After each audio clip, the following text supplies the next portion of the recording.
almond milk. I make ours at home and it's actually really easy to do, and you'll save money doing it at home. Alright guys, so first things first, what do you need to make almond milk at home? So of course you're going to need some almonds. So you're going to want to use raw almonds, and you're going to need 1 cup of them. They're going to be soaked beforehand, but I'll talk about that in the next steps. The next thing you're going to need is 4 cups of water. So I measured ours out, I put it into this bowl here. So then you're going to need a container to put the almond milk in. I got these on Amazon. They're reusable ones, but you can use whatever you guys have at home. But this is a great container here.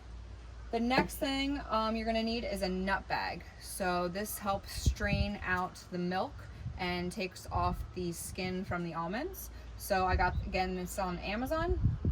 And then I also have a strainer here to get the water out of the almonds, but you could also do that with your hands too, whatever's easier. The next things you're going to need is, if you want to sweeten your almond milk, you're going to need vanilla extract and medjool dates. So if you want to sweeten your almond milk, those 2 ingredients are needed. And the most important thing you're going to need is a high-speed blender. So I use a Blendtec. I've had this for 4 years and I love it very much. So whatever you guys have at home, but some blenders might not be as high speed as others, so make sure you have a high speed one. Alright guys, so the first step into making almond milk, you're going to need to soak your almonds. So you're going to grab 1 cup of almonds, like I said before, and you're going to fill a bowl with water. Here you can see in here, our almonds have been soaking overnight. You want to soak them for at least 4 hours.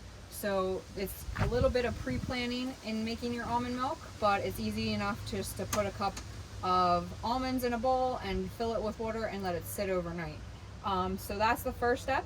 Then we have our almonds here with the water that's been soaking in. I'm going to dump that water out. So I'm going to strain these almonds so they're going into my strainer here. And that is your first step to making almond milk. Alright guys, so the second step, after we have our almonds all drained out, is to start putting all our ingredients into the blender. So we'll go over here to our blender. I'm going to first dump our almonds that we strained out into the blender here. The next thing we're going to put into the blender is our 4 cups of water that we already measured out in this bowl here. So I'm going to pour that into my blender. So if you wanted to have unsweetened almond milk, you could blend it up right now. But we like to add a little bit of sweetness to our almond milk. So we're going to first put in a little bit of vanilla extract here. And I usually put like a teaspoon in. I just kind of eye it out. So I'm going to put a little bit of that in there. The next thing to make it a little bit sweeter is to use a medjool dates here. So I'm just going to put 1 medjool date into the blender, but make sure that you break it apart and get that pit out first. Alright, and then I have all my ingredients in the blender. Alright guys, so we have all our ingredients into the blender, so now it's time to blend it up. I usually blend it for about a minute, so let's get going here.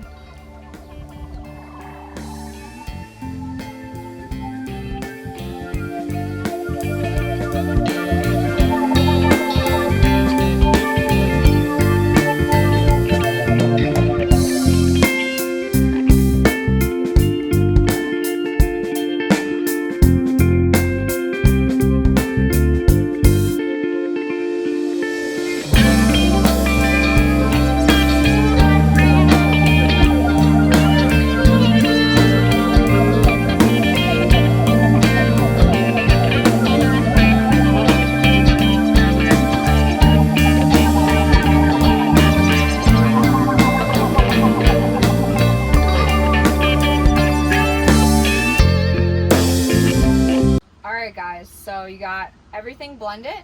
Our almond milk is in here, but if you can look close at the almond milk right now, you would see the skins of the almonds on there. So we have to squeeze out the milk to get rid of that skin.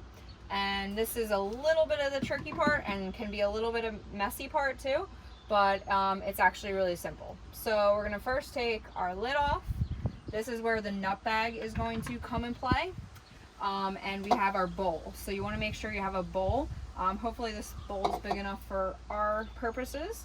The next part is going to be a little bit tricky, but you kind of want to fold the nut bag down a little bit, and I'm going to pour the contents of my blender into this bag. So you really want to make sure that you get it right into the bag here. So we're going to pour this into here, and you can see all that contents is going into my bowl. So everything's out of the blender here, and this is the next step. So now I have everything in here, and how we get the milk out is I'm going to squeeze this, and you should be seeing that the milk is coming out of the bag now. So you kind of want to make sure those sides go back up, and then you're really just going to knead the bag and squeeze it as much as you can to get out all that milk. So it's all in there, and we're just leaving the skin part in the bag. So I kind of twist it, I turn it, and I kind of just go nice and slow, so I'm not trying to make a huge mess here. And I'm just trying to get as much of the milk out of the skins as I possibly can here. So you really want to just keep squeezing and keep turning it, and really the purpose is to get as much of the milk out as you can. So I think we're getting close to it here. We're going to squeeze it a little bit more.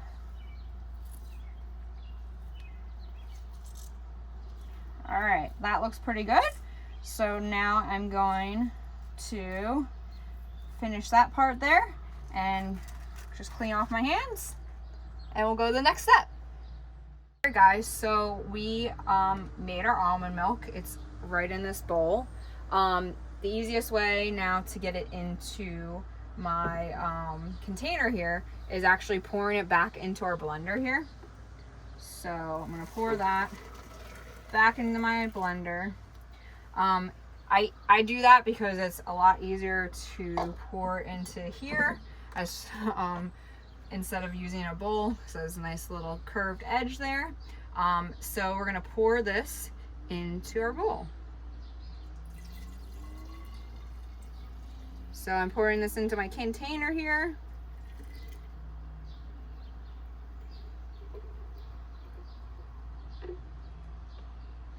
Perfect amount right in there. Put our top on so we don't spill it. And there's our almond milk. Simple to make. All right, so I'm just gonna show you a cool little trick. So we have our almond skin that we had in the almonds that we kneaded out. I hate throwing stuff away. So if there's a way I can reuse food, I will, because it's just easier to do that. It's better for the environment, it's better for you, instead of throwing out anything. So what I do is I empty the contents of that nut bag into a bowl like this. You can see this is the meal stuff after, so that's all the skin part. And easy thing to do is I can, if I have time right away, I can put this in the oven and dry it out, and then I can use it as almond flour. And then, or if I don't have time right away, I'll put it into the refrigerator, and I'll just store it into a little container, and then when I do have time, I can dry it out in the oven. So a great way to reuse everything that you